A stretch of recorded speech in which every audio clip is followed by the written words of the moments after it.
Good morning. So today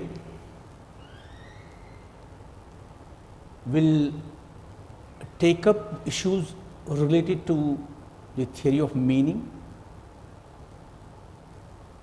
especially the theory conceived by Anandvardhan after taking into consideration the two earlier theories of meaning, theory of literal meaning, theory of metaphorical meaning or secondary meaning, that is Lakshana. And the first meaning is, theory of meaning was your Abhida, developed by two schools of Mimamsakas and also some Nayayikas. They both developed the theory of Abhida or Lakshana. Before I take up the issue, let me have a background of centrality of language. Because this theory of meaning means the issues related to the word and its meaning, language and its meaning. So let us begin with the centrality of language.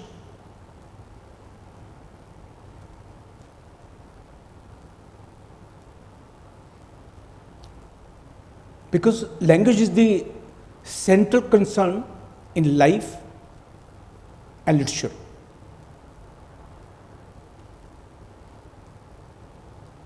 In any art form, for that matter, you take up theater, movie, singing, recitation, listening, poetry, short story, novel, whatever it is. So it's not the person or character, it's not the idea or thought that disturbs you, that pleases you. It is the language, it is the creative use of language, because of which either you feel disturbed or you feel or you feel happy, you are pleased. So it is the use of language, verbal or written, that affects your psyche, your mind, that affects you favorably or adversely in all aspects of life or in all aspects of a literary composition. That is your cover. So language is the means of thought, it's a means of thinking. Without it, no thinking is possible, no thought is possible. Language constructs for each of us things, experiences, emotions, and ideas by naming them. So it's a language that gives names to different objects. And with these, we know things that are not present physically. You pronounce a word, and that object comes to your mind. You pronounce a cow, a dog, a chair, a man, or your friend, and immediately comes to your mind. In Indian thinking, we have a clear understanding of the twofold relation of language to knowledge. So what we have is through language that we know what we know, and it's in language that we express what we express and what we know. So language is naming the object.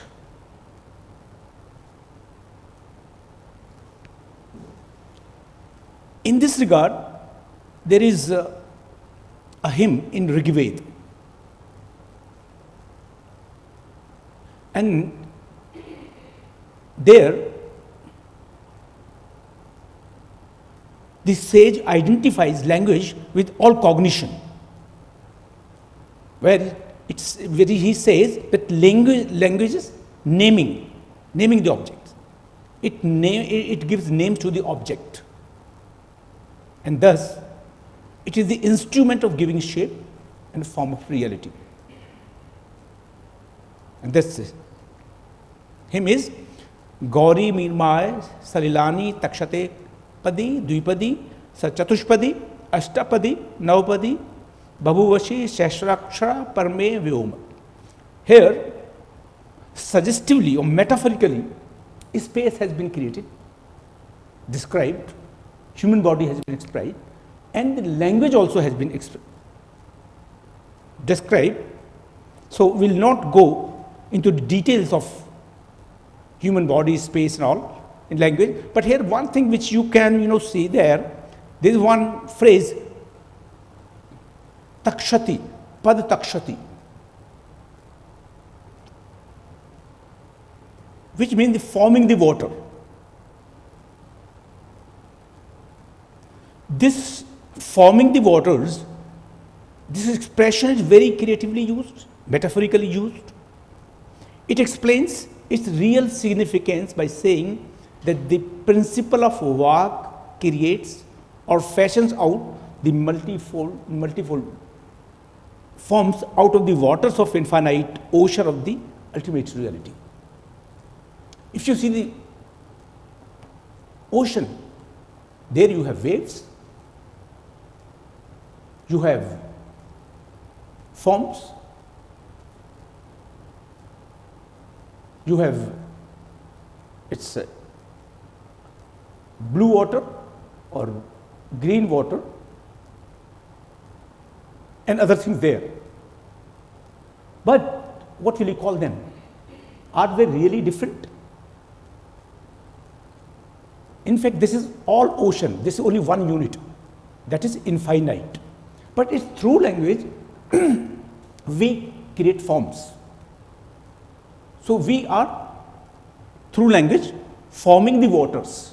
Though there is no classification, no demarcation in this ocean, but we do it through. Similar happens in our universe. We create a universe. Bhartahari, in his Vakyapadi, he has comprehensively, explicitly talked about the concept of Shabd Brahm. That through Shabd, through words, through language, the whole universe is created. And that's why he has treated Shabd as a Brahm, word as absolute.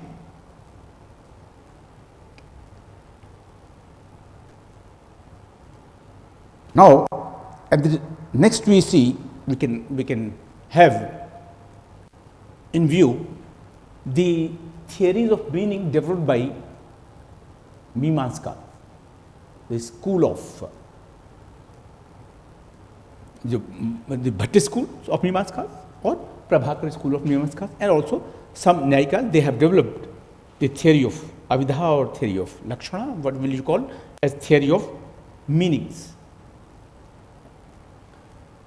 They hold the essential nature of a word lies in its significative power. Significative, that is your power, word power, Shakti, Shabd Shakti. And this significative power is defined as the relation that exists between the word and its meaning. So, it conveys meaning directly, and this direct expression, this direct meaning, direct mode of conveying meaning, it's Abhidha. And it has been accepted in two ways, that if Abhidha is the will of God, it's permanent, and if it is the will of men, it is paribhasha. Then it's not permanent. They developed a number of theories, which I think that will be a digression talking about them. So this is how they developed. We'll just have this small introduction to theories of Abhidha, and then second is the theory of Lakshana, that is metaphorical meaning. They say that sometimes a word is used to denote a referent other than its normal one. The word does not mean what it says directly. Rather, it conveys something else. And in that sense, if we accept its normal meaning, its primary meaning, that the sentence may become nonsensical in the context, because we need to have context in our mind. We need to understand the relationship between the word and the meaning, and between the speaker and the listener. So this function of the word denoting a different form, it's the normal and primary one, but somehow related to it, is called Lakshana. That Lakshana has been understood, has been given various names like Upchar, Gunivritti, Bhakti, which all are rather referred to secondary significative function of words. So we have two word powers or Shabd Shakti, that is Abhidha Shakti and Lakshana Shakti. Abhidha is direct meaning and Lakshana means indirect meaning. So by now we come to know that the meaning not only related to what words say, sometimes the meaning conveys, the word conveys its meaning beyond its primary intention. And this awareness is discernible in the Vedas also. Even the Vedic sages understand that the literal meaning of an utterance is only a part of its total meaning. It's not complete meaning. Primary meaning is not complete meaning. It's a part of a total meaning, and that those who try to analyze the literal meaning may completely lose sight of the real significance of a speech if they just take into account the primary meaning. So one of the well-known hymns of the Rig Veda distinguishes between the men who understand only the literal meaning of a poem and the men who looks more than the inner significance of the passage than to the meaning of the words therein. In the Vedas, the sages mention 4 grades of speech. Para, Pashyanti, Madhyama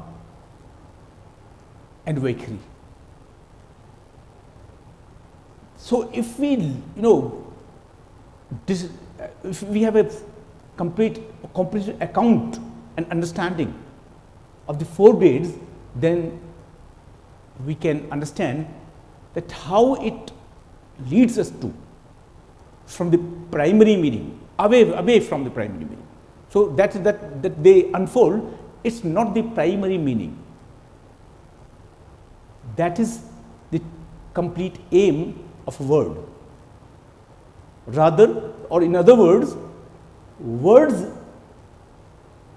are pragmated with other meanings, so many meanings, which the listener draw in their own meaning, in their own ways. And speaker also convey their meanings in their own ways. So, I think this is a reference to, this refers to suggestive meaning, though it's not clear. By the time the Mimamsa, the Nayayikas, they developed the theory of meaning, the theory of literal meaning, the theory of metaphorical meaning.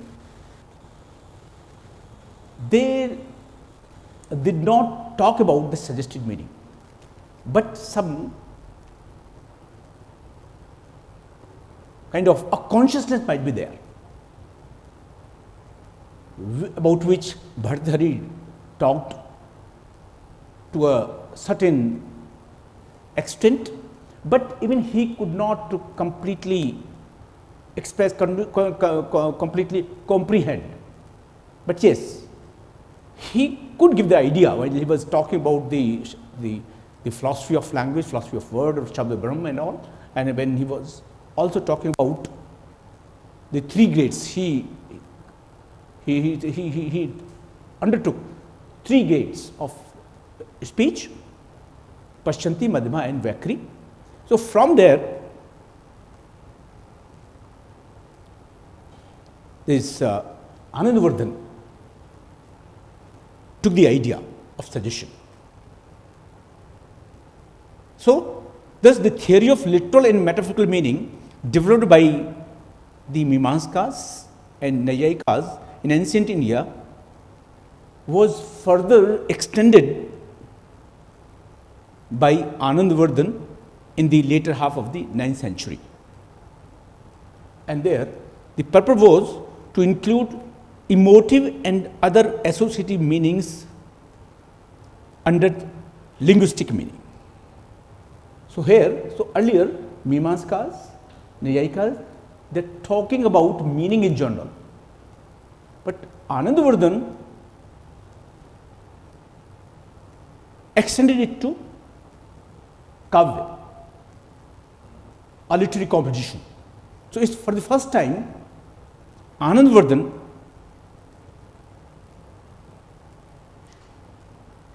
could give this theory in order to make an assessment of a literary composition from the point of view of its meaning.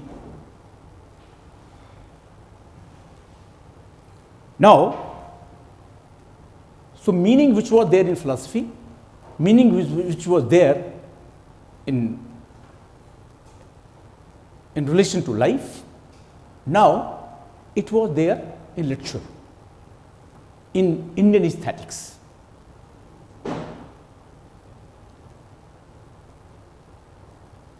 Indian aesthetics, when we talk about Indian aesthetics, the first document of Indian aesthetics, that is your Natya Shastra, 2nd century BC, in which Ras theory was propounded by Bharat. Then in 6th century BC, not BC, sorry, in 6th century AD, Bhama gave his theory of Alankar in Kavya Alankar. Then in 8th century, Vaman gave his theory of Riti, theory of diction, theory of style.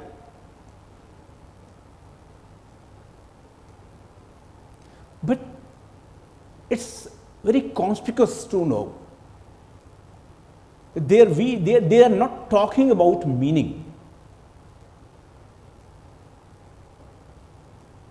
Though they are, to some extent, they were, some still even philosophy, some philosophers, they were dealing with primary meaning, secondary meaning, Abhida, Lakshana.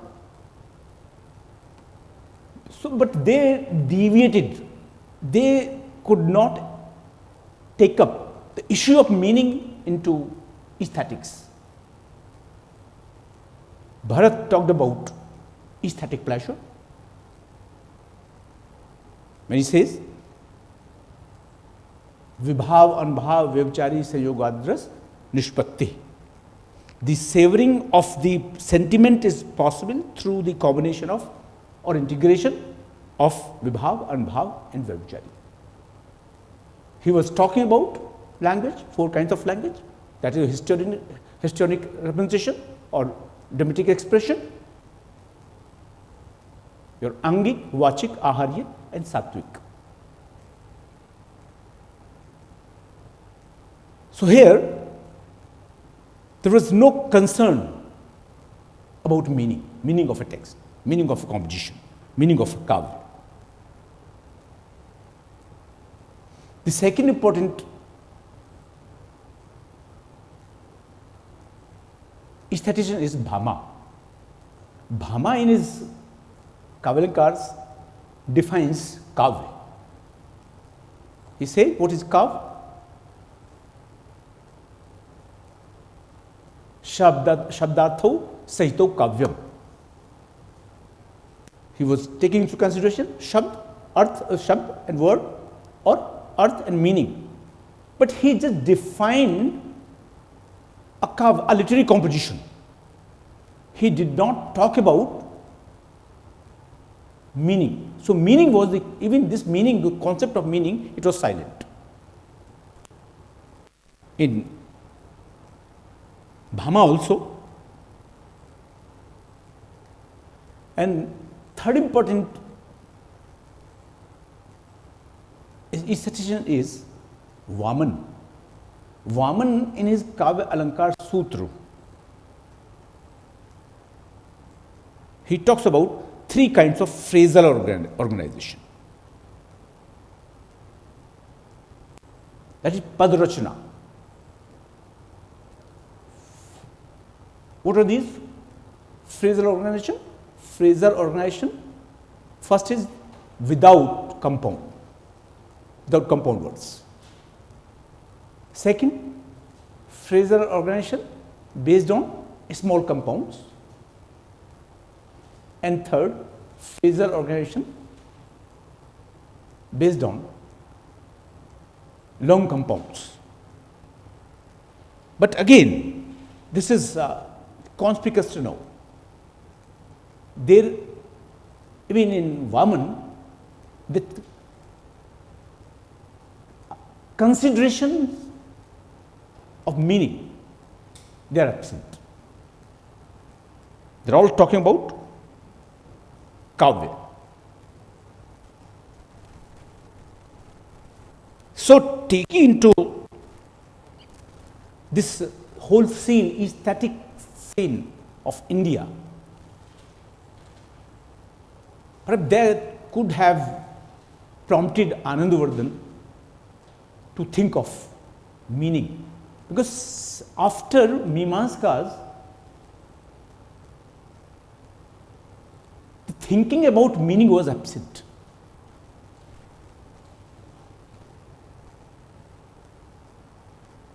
So, Anandavardhan, what he did was that he accepted theory of Abhida or primary meaning, theory of Lakshana, that is your metaphorical meaning, conceived by Mimamskas, and then he added one more Shabda Shakti, word power, that is Vyanjana, which we call Dhvani, suggested meaning. So, this is how, and then he propounded his theory of Dhvani, theory of suggested meaning, in his treatise Dhvanyalok.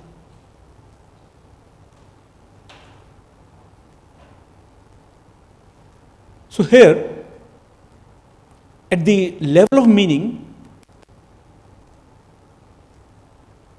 we have 2 things with which we can begin, we can understand.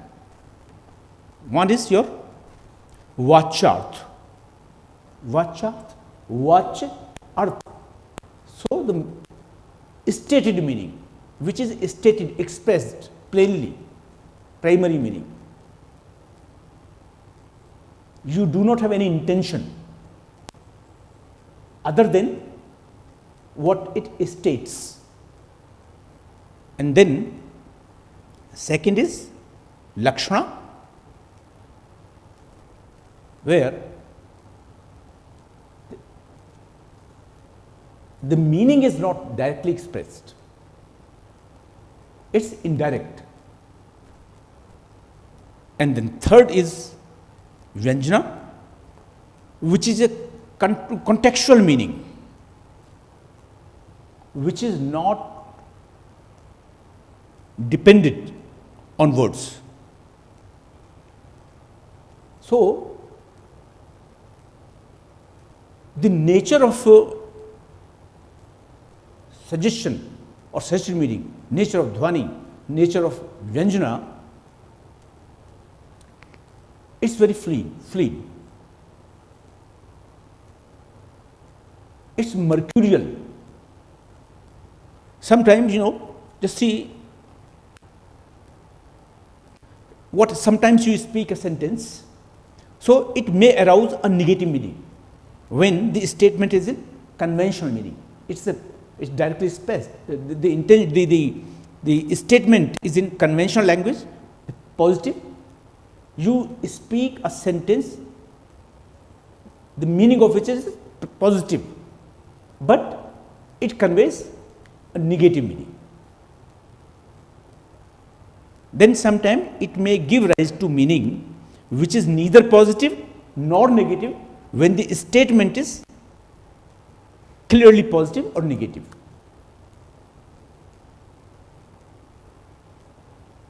It also may give rise to a meaning quite different from that which the statement has for the addressed.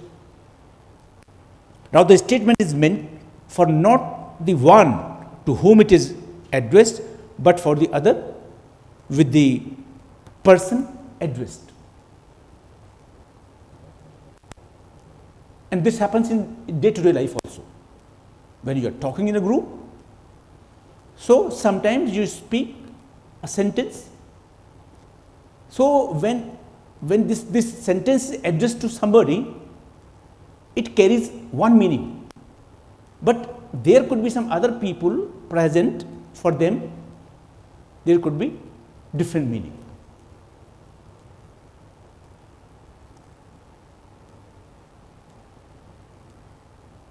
So this shows that this suggested meaning does not depend upon primary meaning, though that's the cause. Because of that very word, meaning comes out, but it is away from the primary meaning. I give you two analogies. One is about the human figure, human body. You have a person,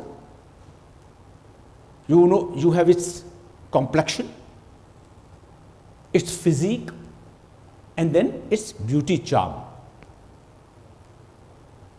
So if I ask you, what is this charm? You can understand the physique. Yes, its shapes, its parts and all. You can understand its complexion. But what is charm? What is lavanya? So it is because of those parts, complexion, but it's away from them. Charm is not the physique. Charm is not the complexion. Charm is away from them.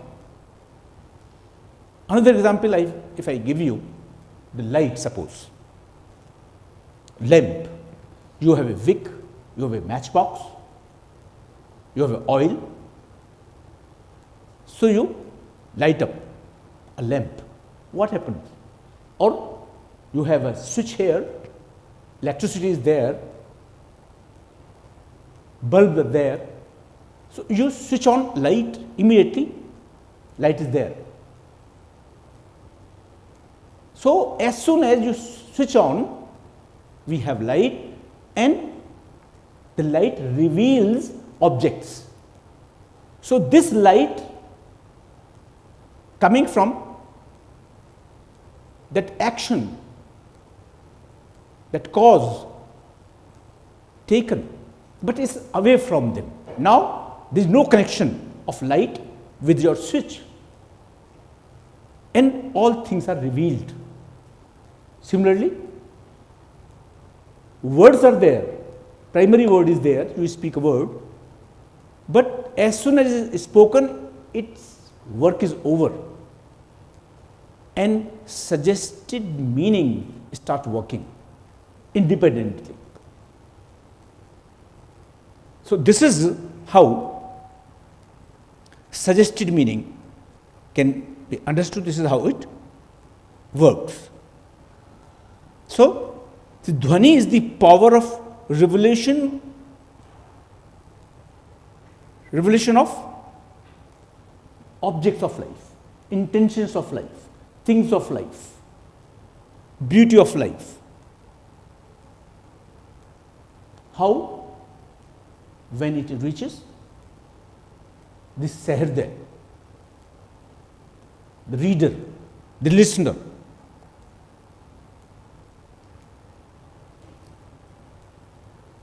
So, now if we apply this theory to Kav, we can understand how it works in a literary competition. So, accepting Vyanjana or suggested meaning or Dhvani as key to furnish the literal meaning in Kav, Anandvardhan built a new structure of literary theory on the foundation of the thought of his predecessors Bharat, Bhama and Vaman, and propounded the theory of Dhvani in his text Dhvanyalok. Dhvanyalok, Dhvani, Alok. So, suggested meaning is a kind of light which reveals the meaning.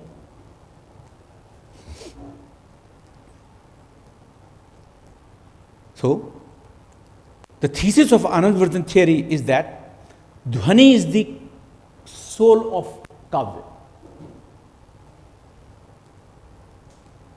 That is your quintessence of a literary composition, and Ras is the soul of Dhvani, quintessence of Dhvani.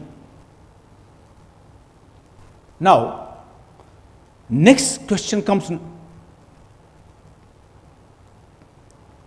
how this Dhvani works in a composition, or what is Dhvani in a literary composition, Kavya. I am using word Kavya again and again.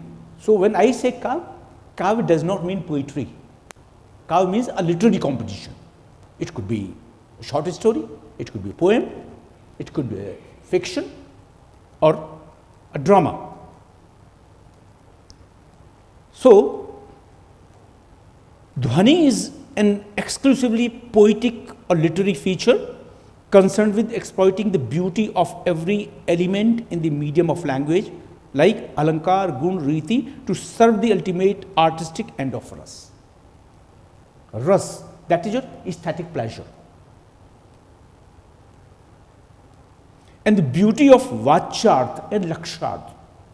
Vachyarth, vach and arth.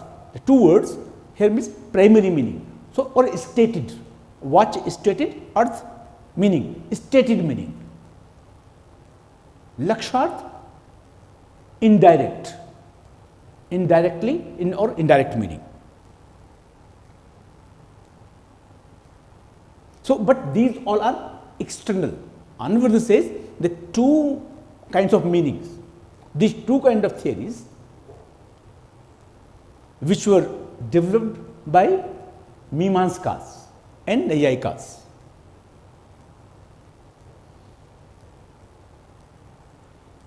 But Anandvardhan say these two theories are the external theories.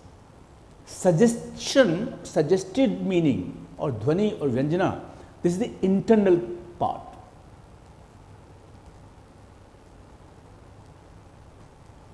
It's not conventional. It's not indirect or direct.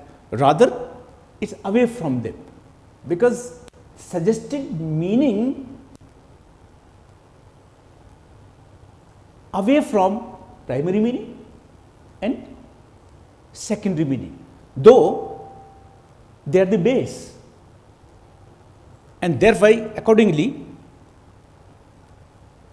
Anvardhan has classified Dhvani broadly into two parts: suggested meaning or Dhvani based on primary meaning, that is Abdha, and suggested meaning based on Lakshana, that is your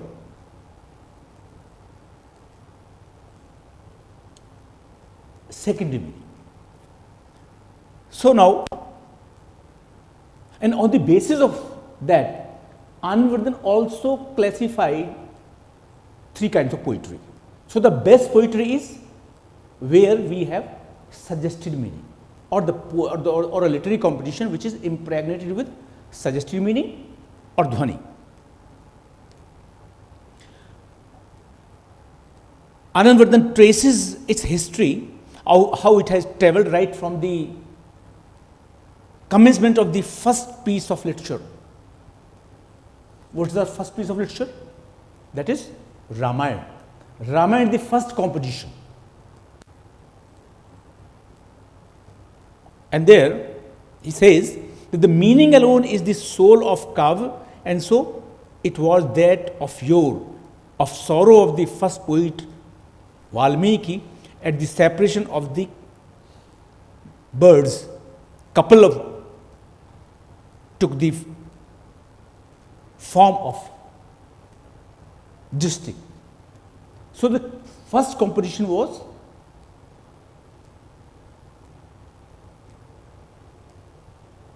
due to the compassionate, the pathos which aroused in Valmiki, caused by the death of the bird. So, Anvardhan perceived that meaning in Kavya is revealed through Dhvani. He explains by saying that Dhvani is a hint or an echo of something which it reveals to Sahirde, a reader, at a particular moment of his consciousness during his interaction with Kavya. But there he says, that is an instantaneous flash of intuition. When you get the meaning. Earlier they were talking about that this is conventional. Meaning is your we learn through our experiences that is natural from our forefathers, from our elders. So that there were two theories. Either it could be natural or conventional. But here he says the meaning we get, that is instantaneous flash of intuition. How we get it? You see a spider. A spider emits its thread and weaves its web. From where does it learn? Does it go to some institution? No. Similarly, a bee makes its beehive. It doesn't learn. The bird builds its nest. It doesn't learn from anything. So this is instantaneous flash of intuition. That is called your pratibha. And there, the same thing now, Anvardhan talking about. So it's the particular moment of his consciousness during the reader's interaction with Kavya. here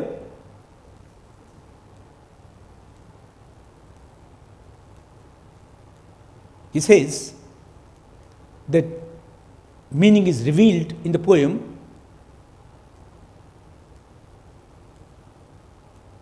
from different kind of interactions, different kinds of approaches as earlier given, because Dhvani, its nature is very fluid. So when the statement is in positive, we get the meaning in negative. Sometimes we get the meaning either is negative or positive, whether meaning is when the statement is negative or positive, or vice versa. So similar happens when a reader goes to a text. When he reads or analyzes a composition, so it's through his or her own instantaneous power of intuition, pratibha, gets its meaning. मैंने बहुत सारी तुमसे बातें करूं, मैं तो हर आदमी को उसको अपना अपना मीनिंग होगा, and particularly if it is a poetry.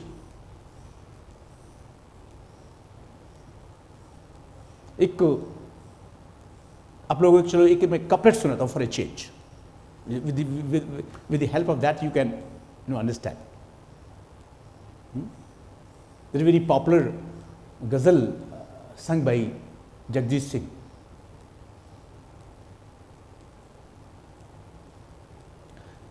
चांद के साथ कई दर्द पुराने निकले, चांद के साथ कई दर्द पुराने निकले, जितने भी गम थे वो तेरे गम के बहाने निकले. दिल ने एक ईंट से तामीर किया ताजमहल, तूने एक बात कही लाख फसाने निकले. दिस इज व्हाट ध्वनि is. So when I say, when you read this sentence, this expression, everybody has his or own meaning.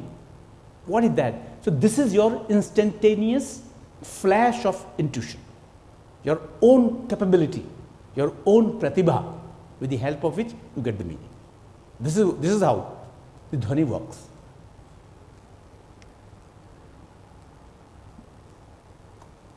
This is an example from Julius Caesar. Have you read Julius Caesar? Yes. Okay. So Julius Caesar and Brutus, they are two friends, but later on they have some differences and become enemy. Now Brutus wants to eliminate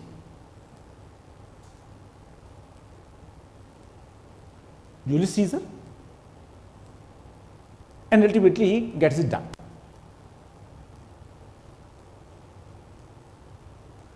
His friend Antonio, Julius Caesar's friend Antonio, he knows that he has been murdered by conspiracy hatched by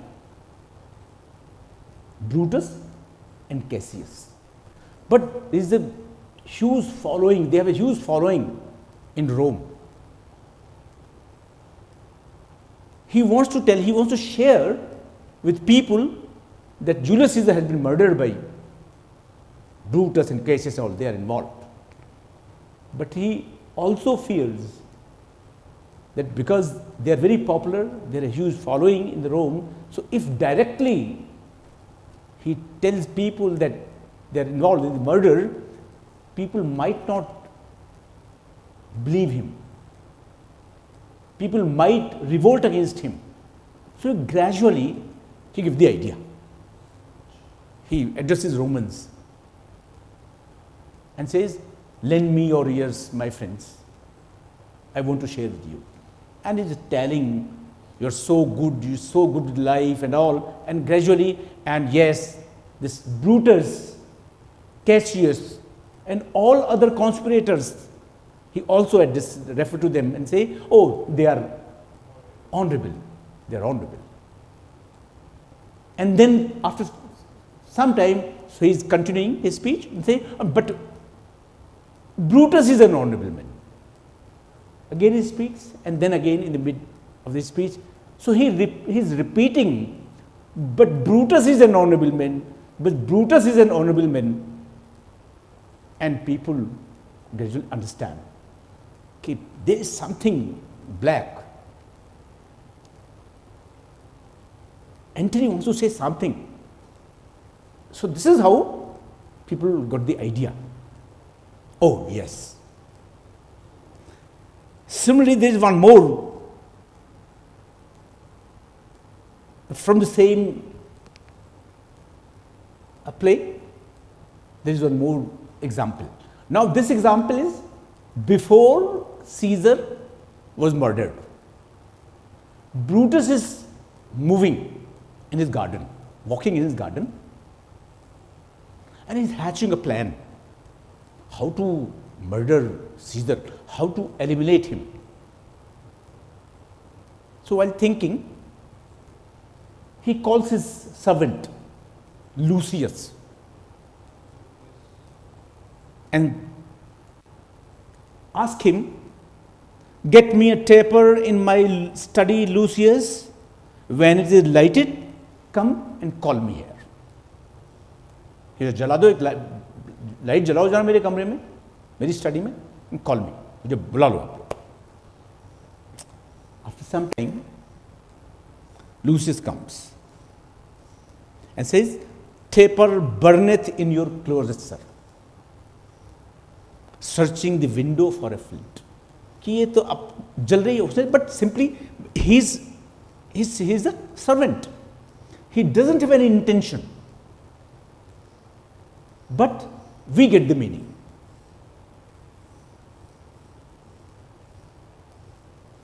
That there is something. So when he says, taper burneth in your closet. So now closet here, he said, light a candle, a taper in my study. So he is referring to study, closet. So closet also, closet stands for study, room, and it also stands for, it suggests also heart, brain, mind. Okay, there is something burning in your mind and searching the window for a flame. That it is trying to coming out.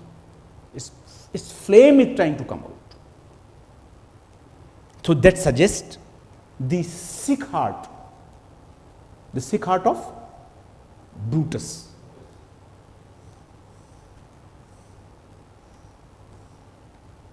Now, we have, let's see this classification. Classification of Dhvani now on the basis of that.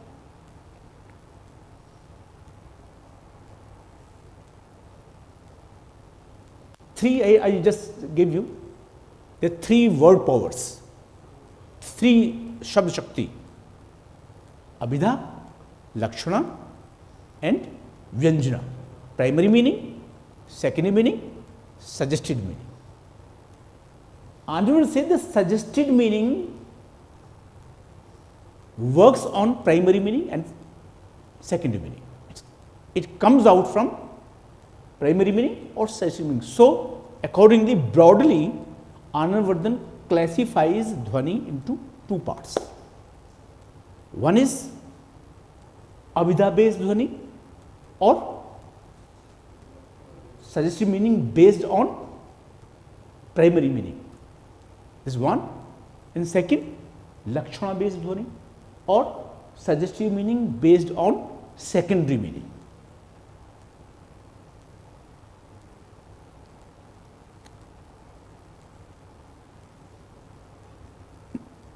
This he calls also as Vivakshit Vachya Dhvani, Avivakshit Vachya Dhvani. What is the Vivakshita Vachya Dhvani? Vivakshita Vachya Dhvani is on Abhidha based. It's Abhidha based Dhvani, primary meaning. And Avivakshit is based on Lakshana, secondary meaning. what is vivakshit? If you understand the word vivakshit, you can understand its classification. Here, this vivakshit, its word is vivaksha. Vivaksha means intention. So, when we speak,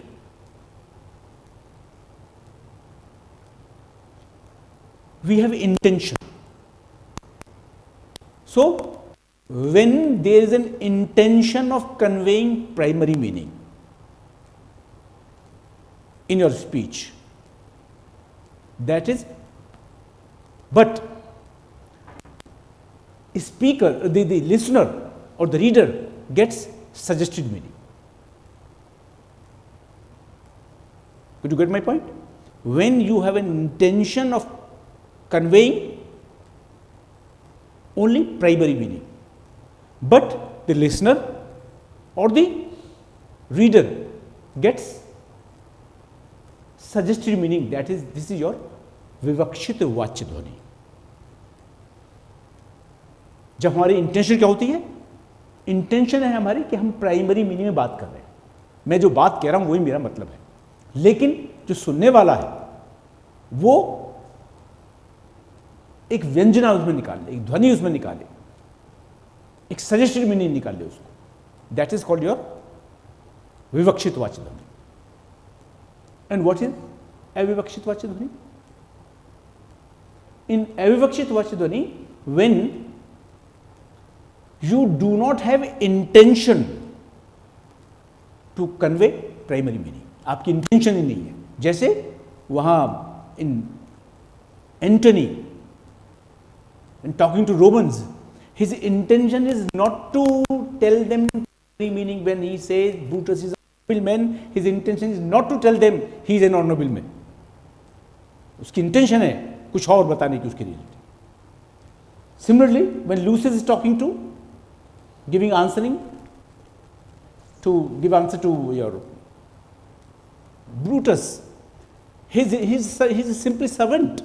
He doesn't know to play with words and language. He simply says, "Yes, my lord, I have lighted the lamp in your study." But we as reader gets its suggested meaning. So these are two kinds of dhvanis. There are further, we can divide them into two parts. First is your, well, take up avivakshit vachya dhvani. Avivakshit, that is unintended express sense. Express sense, primary meaning, stated meaning, unintended. So here, primary meaning, conveying primary meaning is not the intention of the speaker. So this we have here two types: अर्थांतर संक्रमित वाच्य ध्वनि and अत्यंत तिरस्कृत. अर्थांतर partially expressed and atyant tirsकृत completely set aside, completely changed, completely transformed. Okay, I speak one word, one sentence, so sometimes it's partially that its primary meaning also important, but it's merged with your suggested meaning. At second level, it's not the primary meaning at all important, rather completely set aside, and we have the suggested meaning here.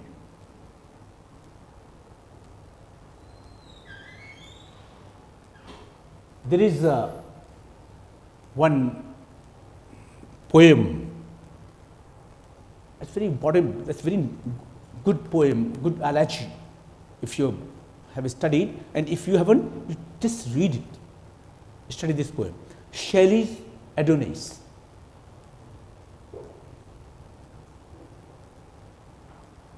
This is an example of Arthantar Sankramit Vachya dhvani.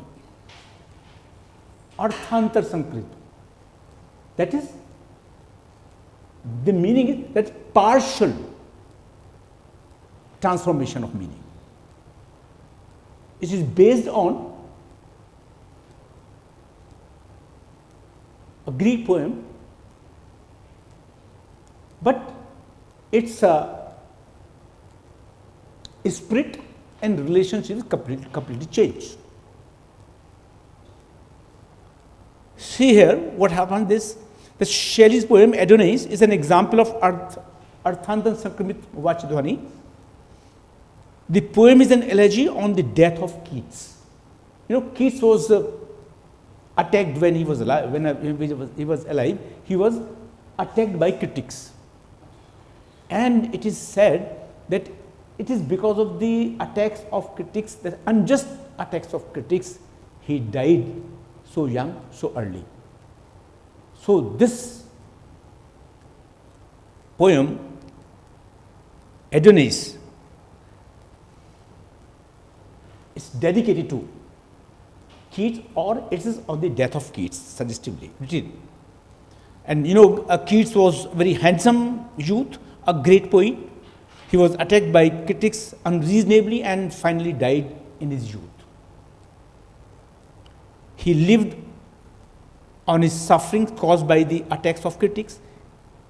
He had become immortal now as his spirit and name echoes through the ages in the form of poetry. So everybody remembers about, you know, Keats' greatness. He is known. And so these qualities cannot be conveyed by means of denotative function of words. So he was very great. He was a great poet. He was attacked by critics. He died because of the unreasonable, attacks of. But so now I tell you in a very plain words, simple words, primary meaning. They do not explain the situation, the state of Keats' mind. So what done? Shelley wrote a poem. So if you read a poem, then you can understand how he was suffering, how he suffered in his life. Now see the Greek mythology, Adonis is also a handsome youth who was loved by Aphrodite, the goddess of love, and who was killed by a wild boar during a hunt. Aphrodite pleaded with the gods of the underworld that Adonis could be released from death. According to the myth, he was allowed to live in the world, but for half the year only. Adonis thus came to be associated with the cycle of seasons and was worshipped as a god of fertility. Thus, the point in using the name Adonis here to suggest the life of Keats. So this is the mythological information about Adonis. The word is Adonis. Shelley transformed the word Adonis to Adonais. And thus, by transforming this name, he could suggest the life of Keats. The pathetic life, Adonis had a pathetic life. So similarly, Adonis, that is your Keats, also had a pathetic life. No doubt, life of Keats was assumed countless forms, but due to suggestion, their separateness is not clearly perceived. So in this way, they have become the source of strikingly beautiful aesthetic pleasure that is analogous to the flavor of a wonderful drink or a cake, where individual ingredients cannot be separately tasted, but yet add to the flavor of the final product. So if you apply this theory and read Adonis, then you can have that aesthetic pleasure of this elegy. Here you can ask, sir, what is the need of taking up these tools of Dhvani or suggestive meaning to make an analysis of the poem and to relish it? I can read it, I can relish it.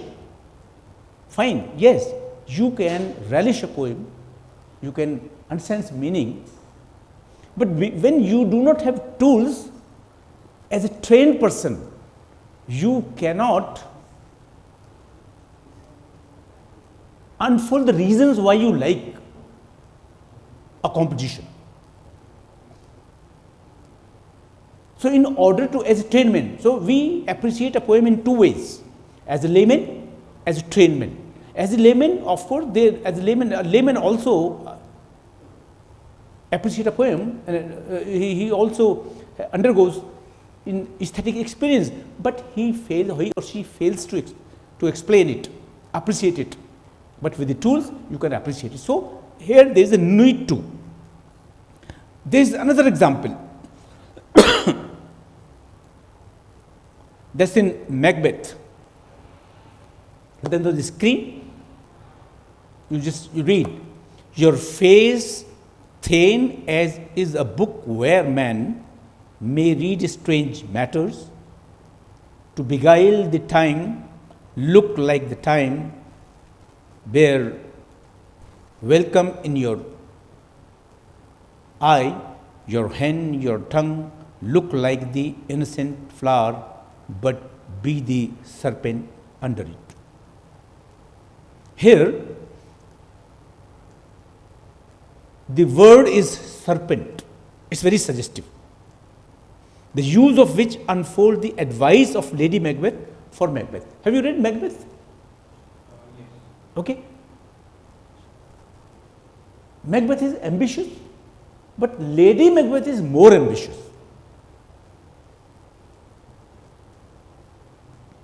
It was she who inspires, instigates Macbeth to murder King Duncan.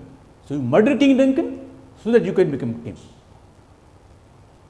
So now she says, your face thin is as a book where man may read strange matters. So your face is so revealing, so expressive, anybody can read it.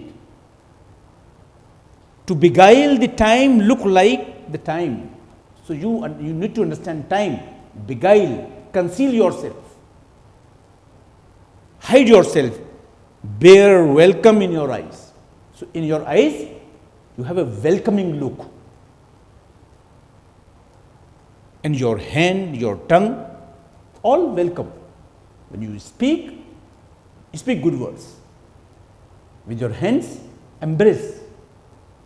In your eyes, have a welcoming look. Look like innocent flower. Look like an innocent flower. But be the spent under it. But intention should be like that of the serpent. So here, the suggestive word is serpent, the use of which unfolds the advice of Lady Macbeth for Macbeth how to go about killing King Duncan. The use of serpent is a nice reminder of the villain in the Eden. There is a blocking of the pure literal sense of the word serpent. So now here, the literal meaning of serpent is gone. Though it's there, meaning is there, its nature is there, its qualities are there. So it's partially, because serpent it doesn't stand for good thing. So the cause of adopting this secondary sense is inherence of those secondary qualities in literal or primary sense. So here, it's through this cause the word serpent conveys by means of secondary usage, that is your lakshana, a meaning that is transformed by other qualities. So the sense that is suggested and that the form of purpose of employing this secondary usage consists of still other qualities which are extraordinary and which are beyond the scope of the word. That word, that is your serpent. So here meaning is partially changed. Serpent remains there, but it's here only the serpent is not important, rather the meaning suggested by the word serpent is important.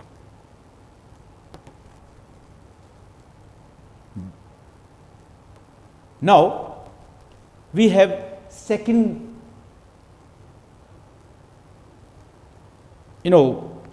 type of अविवक्षित वाच्य ध्वनि, and second is अत्यंत तिरस्कृत वाच्यार्थ, completely set aside. Here primary meaning is completely gone. Earlier primary meaning was also important. It was not completely transformed, partially it was transformed. Here now we have a complete transformation of a word. Again, there is an example from Macbeth. This on the screen again. Just see, just go through, read it. I have given suck and know how tender it is to love the babe that milked me. It would, while it was smiling in my face, have plucked my nipple from his boneless gums and dashed the brain out, and I so sown as you have done to this. Lady Macbeth again talking. And here, when Macbeth backs out on the promise to kill Duncan, what happens? Lady Macbeth, criticizing Macbeth, tries too hard to sound ruthless. She says, I have given suck, and now how tender is it to love the babe that milked me. These are words of Lady Macbeth describing her emotional binding between her as a mother and her baby at the time of feeding. Then all of a sudden there is a change in her expression from love to ruthlessness when she says that I plucked my nipple from his boneless gums and dashed the brains out. So here Lady Macbeth does not mean at all that she would dash her baby down, but that she could do it.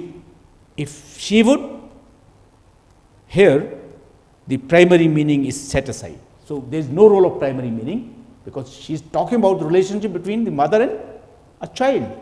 She is not talking, she is not concerned at all. But the expression is in the secondary sense of being a representation of a sense occasioned by the act of ruthlessness with her own baby. That is, now she is again instigating Macbeth, who is withdrawing to kill King Duncan. So here, this is an example of complete, transformation of meaning. Then we have now second type. So first we have अविवक्षित वाच्य ध्वनि, where the intention of primary meaning was not to be given. Now we have vivakshit vach. Second time is vivakshit vach, where the intention of the speaker or the writer is to give primary meaning, but this listener or the reader gets suggested meaning. So let's see how it works.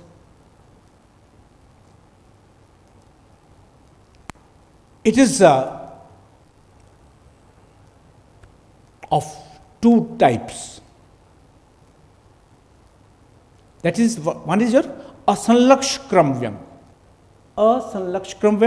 or non-sequential suggestion. There is no sequence in understanding the meaning. And second is your sanlakshkram. Then there is sequential suggestion. There we have stages. When we have stages, that is sanlakshkram. Kram, series, sequence. In understanding the meaning. Asanlakshkram, no kram, no sequence. So these are two types. So first take up this asanlakshkram. That is your asanlakshkram, your ras dhvani. We know ras. What is ras? Aesthetic pleasure.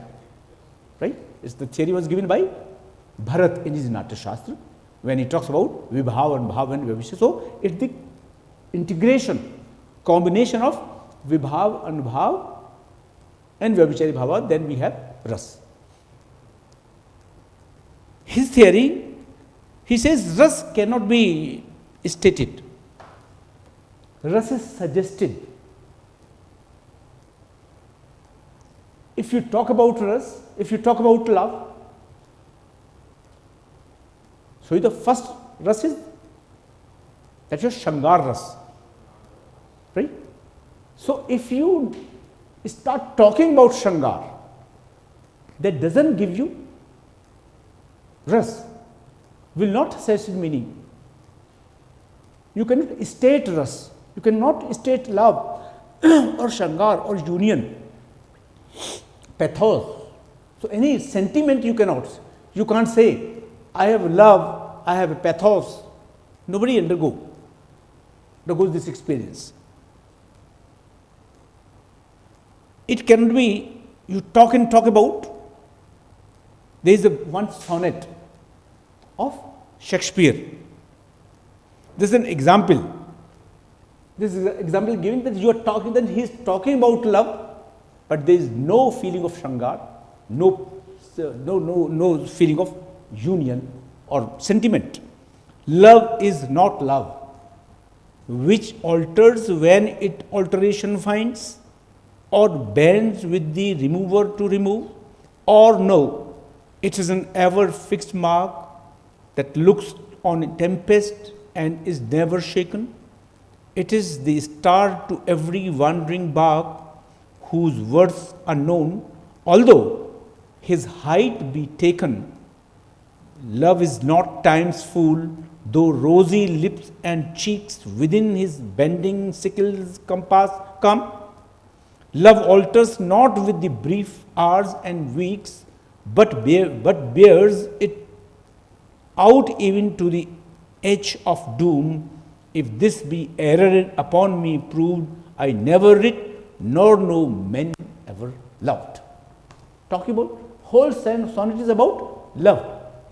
But do you go under the experience of love? No, we do not go, because this is stated. Anandavardhan says that ras cannot be stated. Ras is always suggested. So the first dhvani, very important dhvani, is that is your ras dhvani, which we call as suggested sentiment.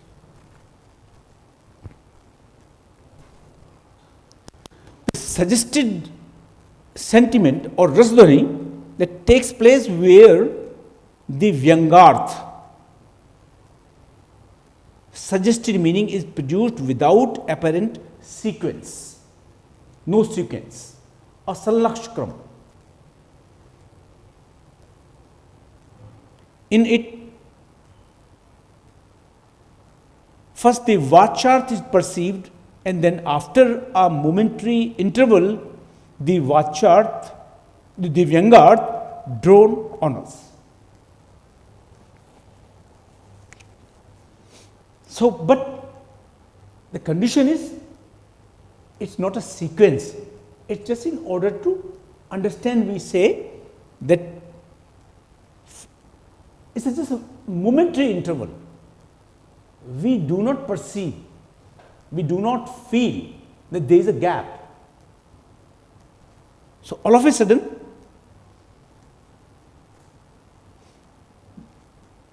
there is that aesthetic pleasure or the such sentiment that is discernible, and this is called rasdhvani or suggested sentiment.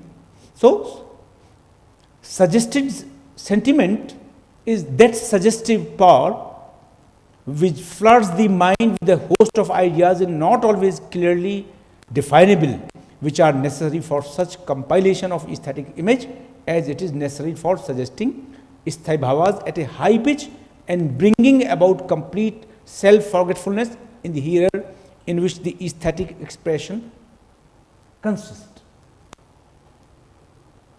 So, here when you say maza aa gaya aaj, aanand aa gaya aaj to, I just transcended. It was a sublime experience. So, that sublime experience, all of it it's a moment that you transcend. There is no, stages. First I completed this stage, then second stage, then third, and now this is a sublime state. So, it's there one moment, just one interval of moment, and then we undergo this experience and we have rasdhvani. Abhinav Gupta explains rasdhvani by giving an example of a beautiful girl, which can be, the beauty of which can be,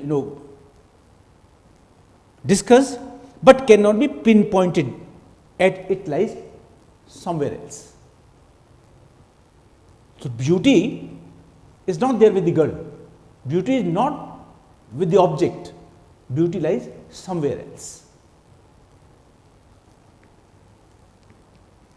And here the parts may lead to the appreciation of a higher reality, but not its revelation, because they are offshoots of the process of codification of higher reality and not its direct comprehension.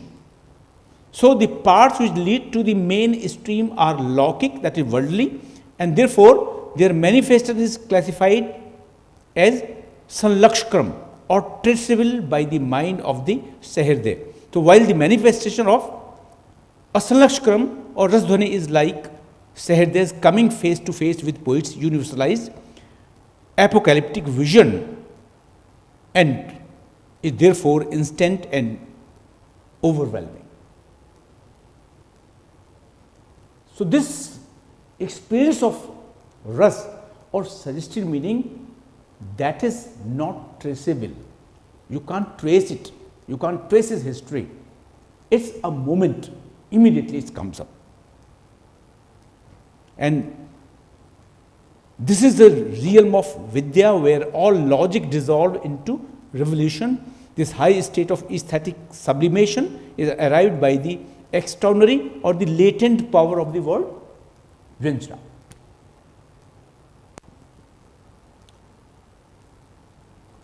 Abhinav Gupta also goes into the detail of this instant process. This rasdhvani, such means this is an instant process. You don't need to have vibhava and bhava and vibhisharis. It could be one word, it could be one phoneme, it could be one gesture, it could be one sentence. Immediately you transcend. You enter into a different world where you are not subjective, not objective, not neutral. So, it is a suprahuman state. It's a subject object complex. It's a state which we call a meditative state. That's a conscious meditative state where you transcend the world, but you are conscious about your subjective and objective complex.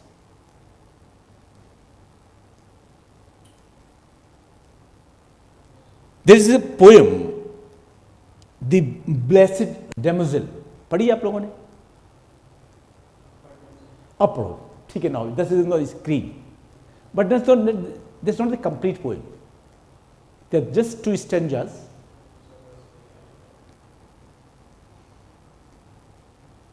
The background is, it's about a beloved and her lover. Beloved has died, she is in the heaven, and the lover is on the earth. She is there, and the beloved sees her lover on the earth, and in her oblivious state imagines to be reunited. And then see how the first, there are 2 stanzas. In the first stanza, she is imagining, beloved is imagining, there will I ask of Christ the Lord thus much for him and me, only to live as once on earth with love, only to be, and then a while forever now.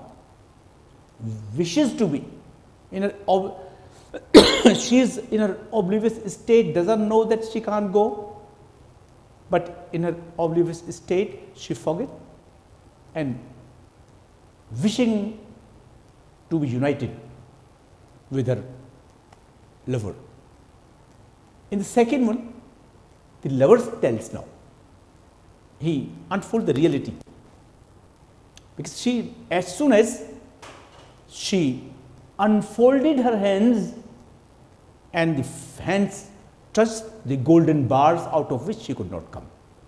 Now, the lover says, I saw her smile, and then she cast her arms along the golden barriers and laid her head between her hands and wept. I heard her tears. Just see the, I heard her tears. Hearing tears, you can hearing somebody crying. But how sensitive, how poignant it is, how painful it is when the lover says, I heard her tears. So, when say heard it, dropping of the tears on the ground, and then hearing the voice, hearing the. So here, the sthayi bhav of love is in the state where it is mutually shared.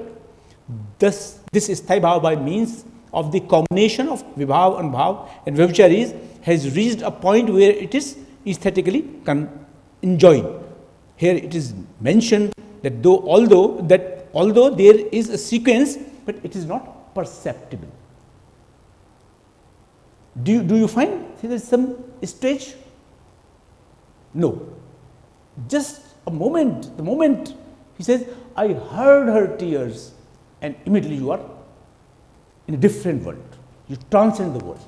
So this is how this, Dhvani works. There is one statement, in Kalidas, Shakuntala,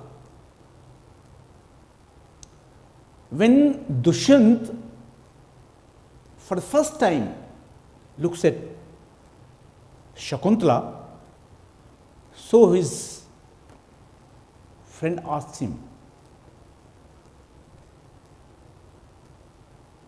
is she very beautiful? And then Dushyant says, Aye labdham netra nirvanam. अयन लब्धम नेत्र निर्वाणम, की आंखों को निर्वाण मिल गया शकुंतला को देखकर.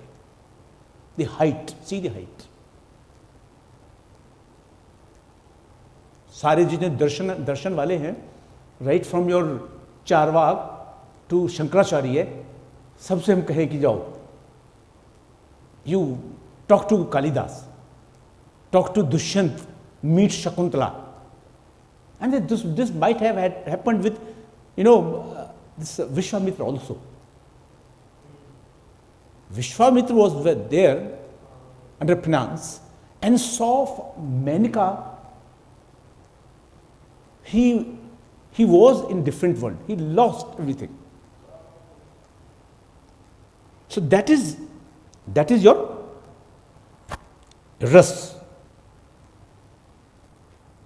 Then there is one more example. This example is from Sappho's, she's a Greek poetess.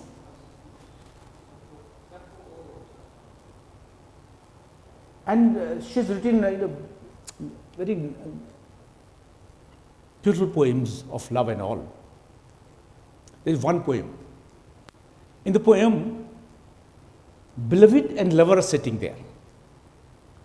And there is one onlooker watching them and appreciating and comparing the lover with gods. Why? He says that he is just like God because he is in the company of such a beautiful girl. He's not talking. So so it's a suggested Shangaras.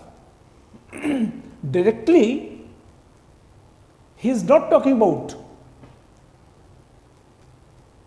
the lady. He is so happy to see the man sitting beside a woman. And he says, he seems to me the equal of gods who beside you. You here, the lady, the girl. The name is Brochia. So he seems to me the equal of the gods who beside you, listening to your sweet speech closely, and to your lovely laughter, which has quickened the heart in my breast. When I see you, Brochia, my voice leaves. My tongue is broken. A thin fire runs over my flesh. My eyes have no strength. My ear ring. This is not that kind of love. He is expressing, talking about two people sitting, the lover and the beloved sitting together. So here, the poem is suggestive of Shangaras. In this here, the speaker's description of sweet speech and lovely laughter of Brochia, which a man sitting beside her is listening. The suggestion is that he has undergone the effect of sweet speech and lovely laughter of Brochia. Who is Brochia here? He is Vishay Alankar.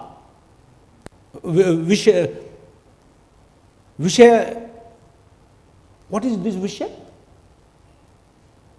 Vishay here means the cause of emotion, cause of arousing emotion.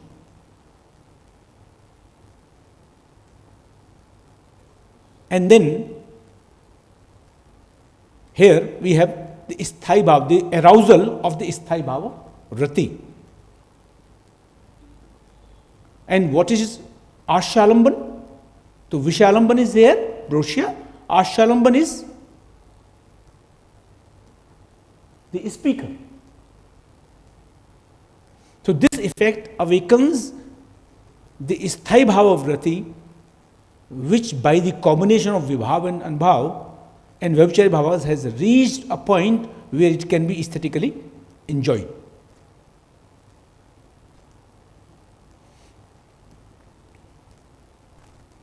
Then, so this was your ras, first type of vivakshit vachidhvani. Then we have second type of vivakshit vachidhvani, that is salakshakram, where we have sequence, series, and there it has two types. Further, we can divide it into two parts. That is your vastudhvani and alankar dhvani.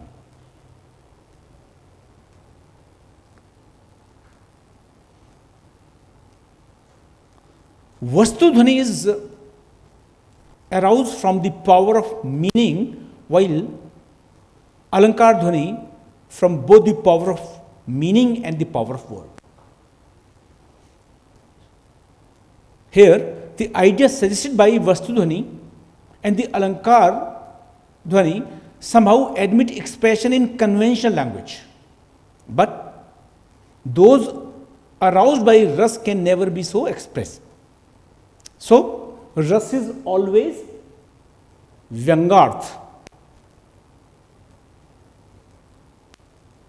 unlike vastu and alankar dhvani, which may be vacharth and vyangyarth. So, there we need to understand this. Ras dhvani is all the time suggested. Ras is suggested all the time. Ras cannot be stated. You talk about love and love, you just recite all poems of love. No. So, it is all the time suggested, but alankar dhvani and vastu dhvani, they may be vacharth, stated, and vyangarth or suggested. So, now see here, there is an example of vastu dhvani.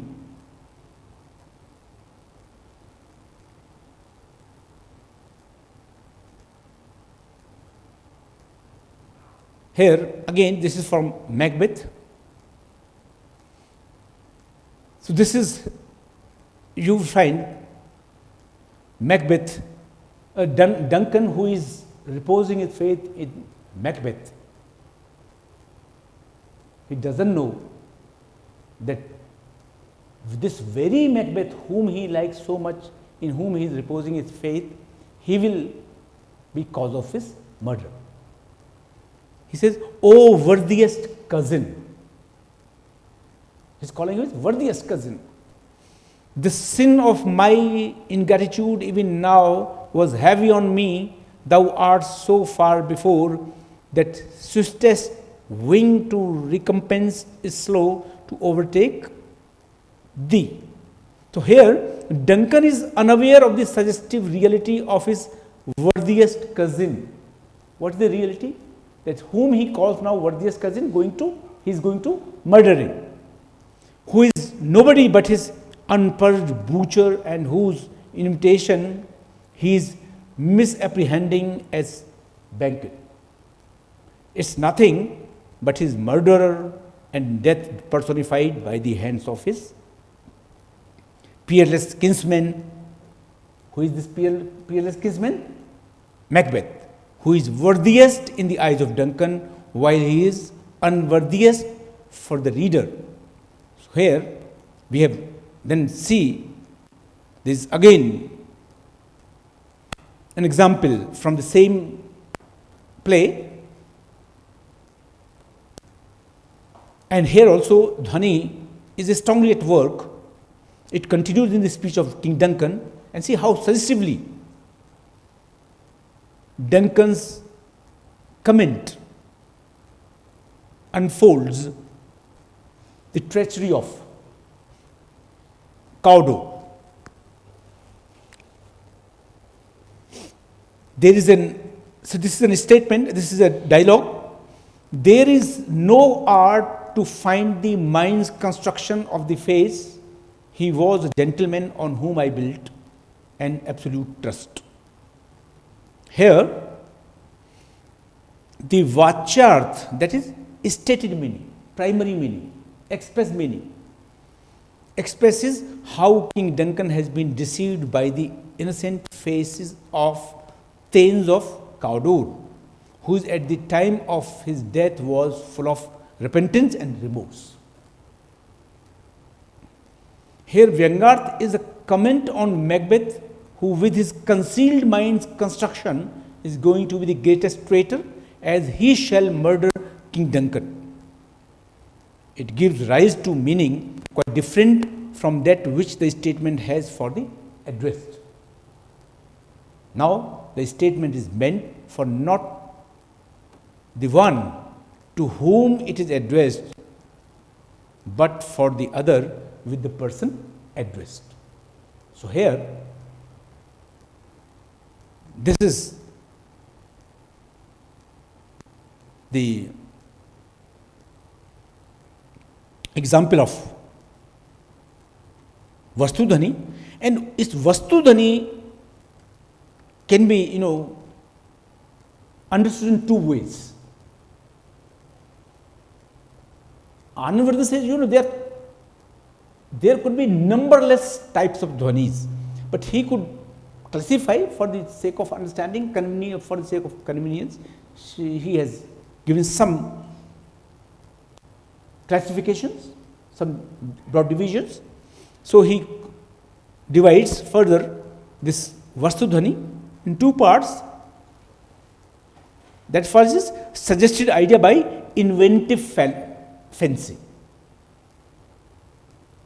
You have some fanciful idea and then suggested idea by the possibility of fact.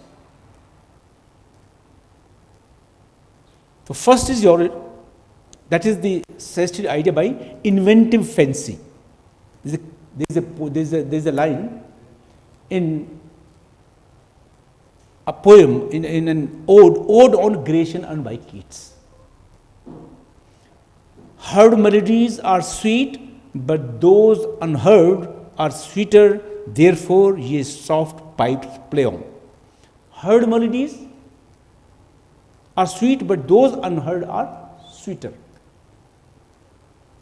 That's fine. Heard melodies are sweet. So the songs you hear, you can say, they're so melodious. But the songs which you haven't heard, how can you say they're melodious? Or they are sweeter, more sweet? In real life, that's not possible.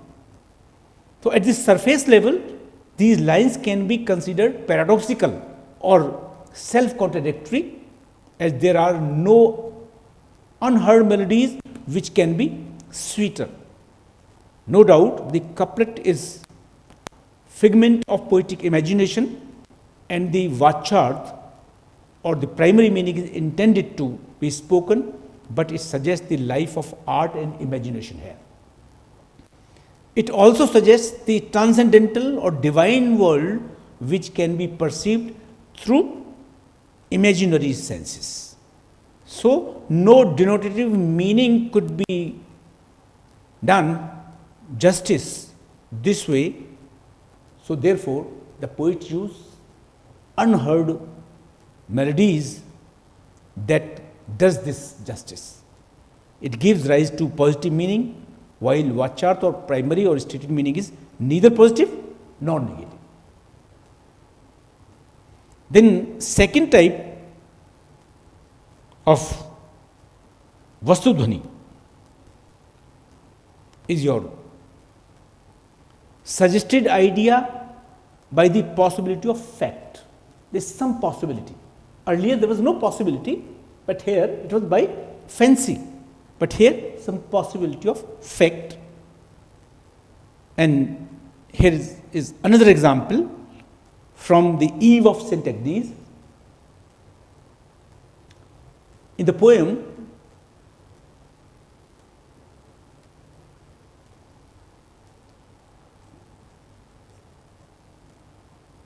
the Madeline,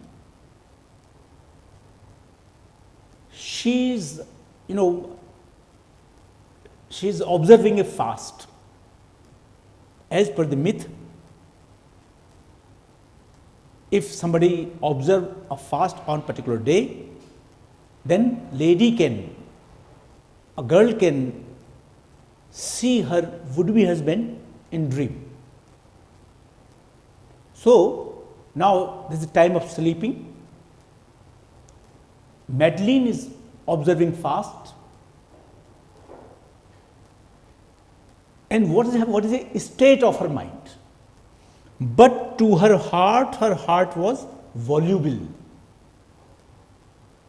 painting with eloquence her balmy sides, as though a tongueless nightingale should swell. Her throat is and die, heart stifled in her den. What's happening there in the poem, in this stanza? The poet described the helplessness of Madeline, who, as per tradition of keeping fast silently on the eve of St. Agnes. What is this eve of St. Agnes? That is 31st January. As per the tradition, if a girl observes a fast on the eve of 21st January, that is the eve of St. Eve, then she can have her would-be husband in her dream. So here she is observing the fast, but here Madeline was compelled not to utter a syllable. She is not speaking a single word. Yet her heart was speaking fluently unto itself, and she is feeling acute pain in her smooth sides because of not being able to give vent to her feelings. So her heart is full of volume. So how could a heart be holding a converse with itself? Is this possible? That is the obvious difficulty arising after grasping the primary meaning, the vacharth. So that necessitates a probe into the suggested import. In that state of enforced reticence, the charmed damsel is having a debate in the innocent recesses of heart. This debate is concerned with misgivings such as these: will she be granted the fluttering vision of her lover in her sleep? Will he measure up to her expectations? Will she further able to control his possible errant fancies? Or will not the vision be suddenly disrupted? These kind of questions are coming to her mind. And that's why there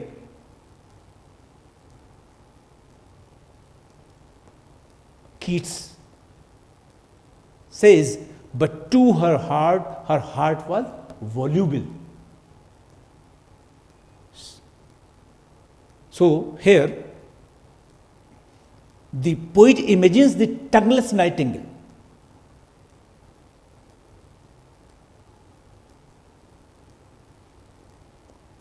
When he says, as though a tongueless nightingale.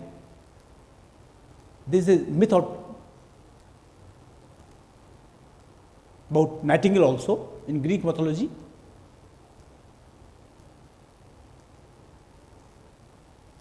That it was, nightingale was transformed when she was raped by her brother-in-law.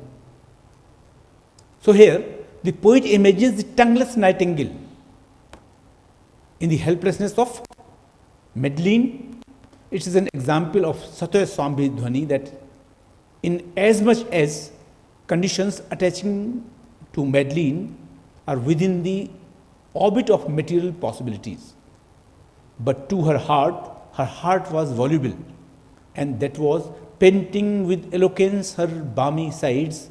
Mute endurance of internal torments often creates pain in the sides. So all such happenings take place in the practical world.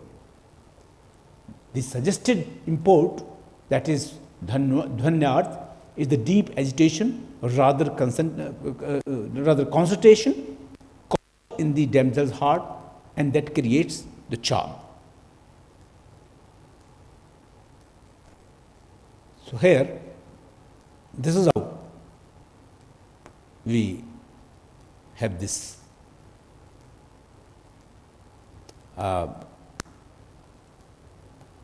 this kind of dhvani. Next is your alankar dhvani.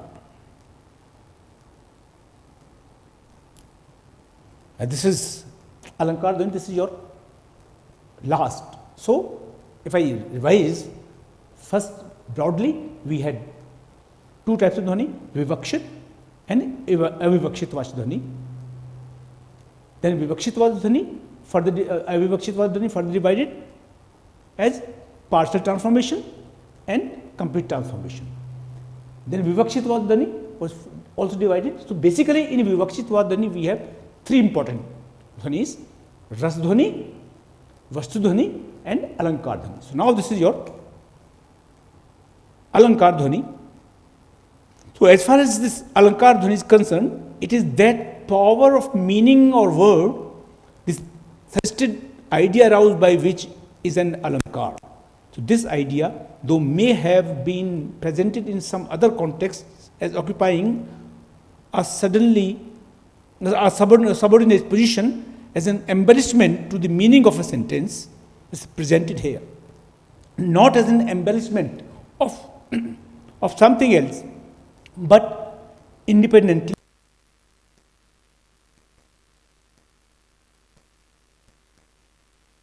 Defining the alankar dhvani, Anvardhan observes, only that is admitted as alankar dhvani whose employment is rendered possible just by the emotional suffusion.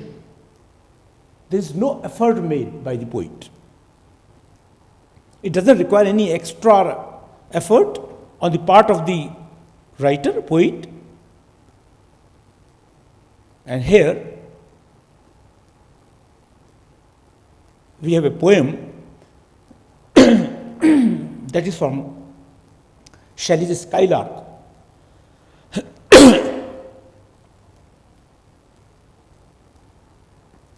The poem is: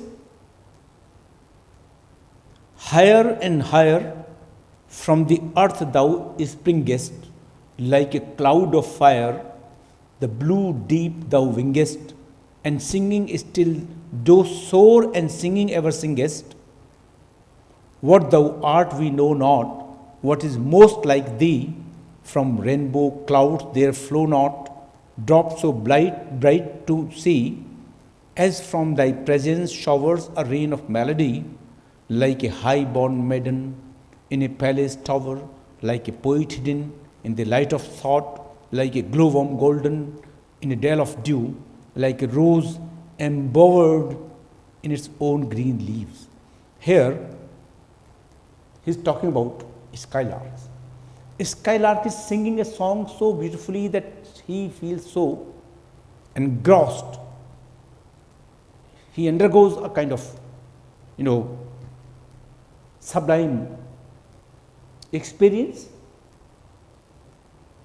But he doesn't know. The writer doesn't know, poet doesn't know the location. What is the location of the bird?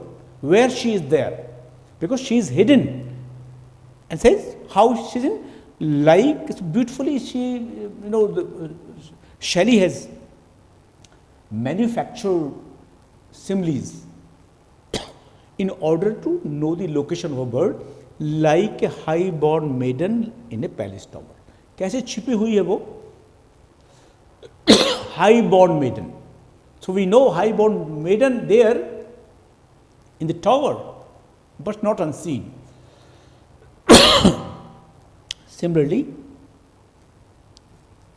like a poet hidden in the light of thought.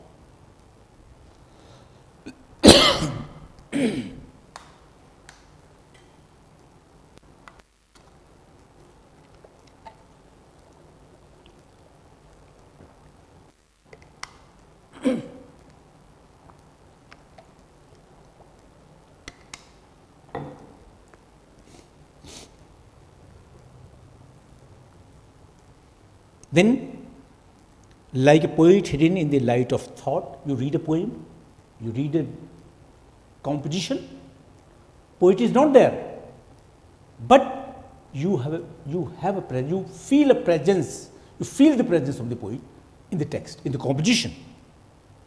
And then, like a glowworm golden in a dale of dew.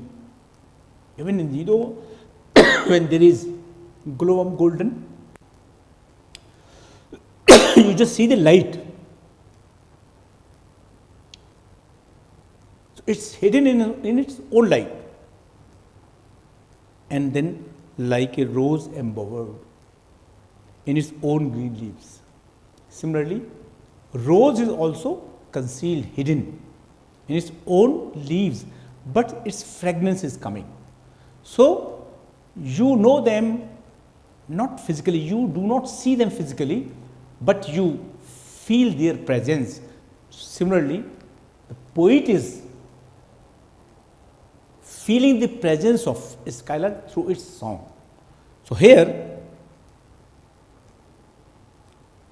the poem uses alankars, figures, with a view to bringing the idea home. He uses personification, he uses alliteration, he uses similes, like a cloud of fire, like an unbodied joy, like a glowworm golden, like a rose embowered, to capture the joy and beauty of the bird and its song. So here, all their vachalankaras, the express figures. What are the express figures, state figures? You have personification, you have simile, figures of speech, you have alliterations, and they all are suggestive of another figure of speech, that is Vishay Alankar, Vismay Alankar, surprise. So here the qualities of skylark are expressed by Vachalankaras are unique, and this confirmed when he says, "What thou art, we know not." This shows the sense of surprise that refers to Vishay Alankar, Vismay Alankar. So now, this is how we have seen how Dhvani, how it works, how they are,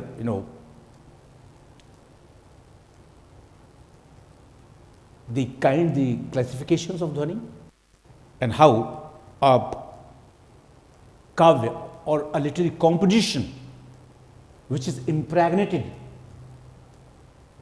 with suggested meaning, with suggested idea, with suggested figure, with suggested sentiment, partially, completely, they all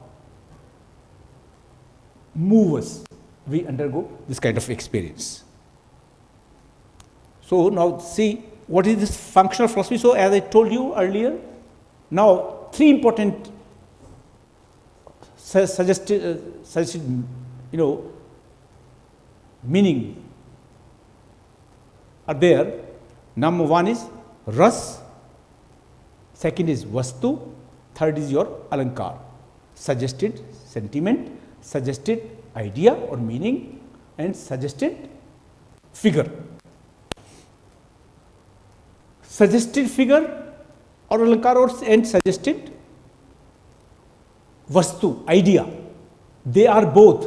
They can be suggested and they can be expressed or stated. But ras is only Vyangarth, ras is only suggested.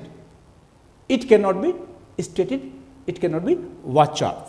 So the functional philosophy of underlying Vastu Dhvani, Alankar Dhvani and Ras Dhvani is based on the 5 elements of Kav. two watch elements. These watch elements are watch vastu, expressed idea, stated idea, and watch alankar, stated figure, and three vyangarth, three suggested. These such are vyang vastu, suggested idea, vyang alankar, suggested figure, vyang ras adi, suggested sentiment, etc. So here watch vastu and watch alankar elements, which are essential in kav, are one and the same, as they belong to the same functional order. But if the two orders are interposed, watch alankar and vyang vastu, then critical opinion required. So if beauty of vyang vastu is subsidiary to the beauty of watch, then it will be regarded as alankar.